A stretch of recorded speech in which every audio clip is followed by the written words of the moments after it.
You'd never notice them on the street. They wore no masks. They didn't carry weapons in public. They didn't look dangerous. They lived ordinary lives, went to school, went to work, smiled at strangers, but behind their screens, they were planning something terrifying. Behind a username, behind a screen, they built their dark world. And when they were ready, they stepped out of it and into real life.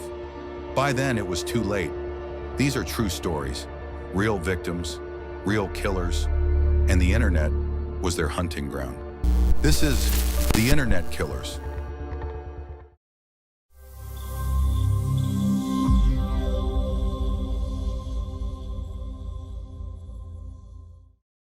He lived alone in a small apartment.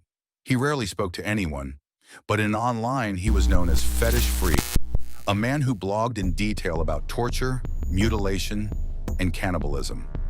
At first, people thought it was just twisted fiction, but when a 10-year-old girl disappeared, the line between fantasy and reality was crossed forever.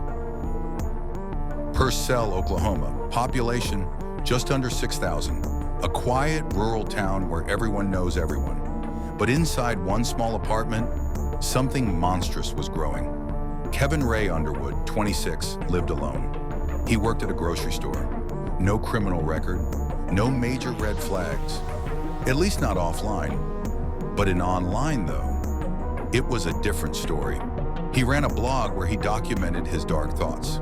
His username, Fetish Freak.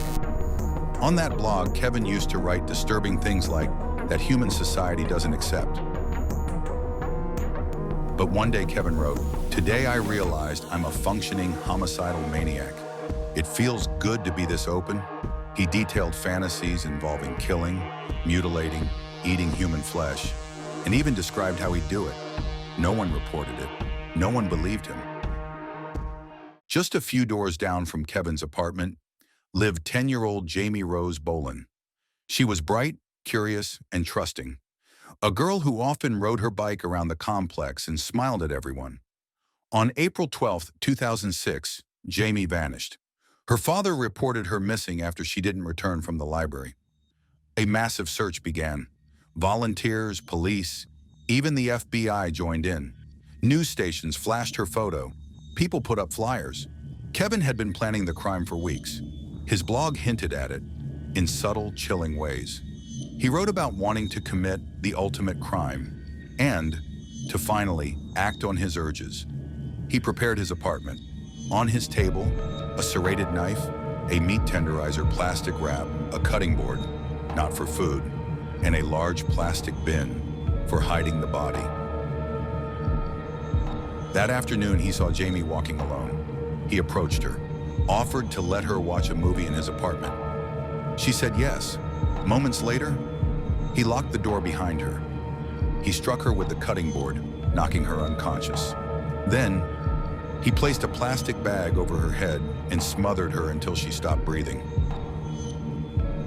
Kevin later admitted that he planned to have sexual intercourse with the body, cut off the head, consume parts of her flesh, and keep her skull as a trophy. As the investigation unfolded, detectives began door-to-door questioning. Kevin's behavior? Suspicious. When police arrived at his apartment, he blurted out, "I know you think I did it." That was all they needed to hear. Police searched his apartment, inside his closet. They found the plastic bin.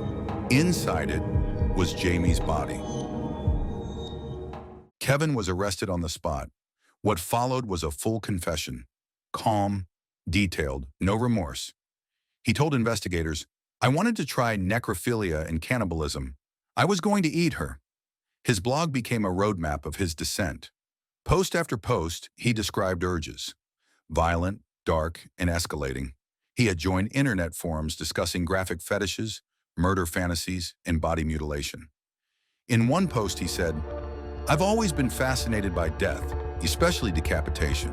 I want to know what it feels like."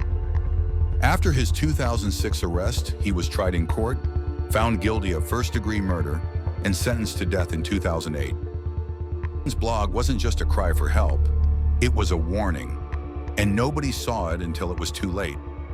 In 2008, Kevin Ray Underwood was found guilty and sentenced to death.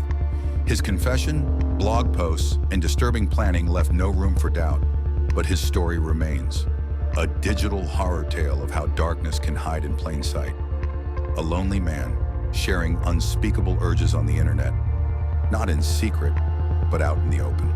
How many more are out there, waiting to act on their fantasies, blogging, lurking in forums, hidden behind screens but dreaming of blood? This was the story of Ray Underwood, the cannibal blogger. What do you think about this shocking case? Share your thoughts in the comments below.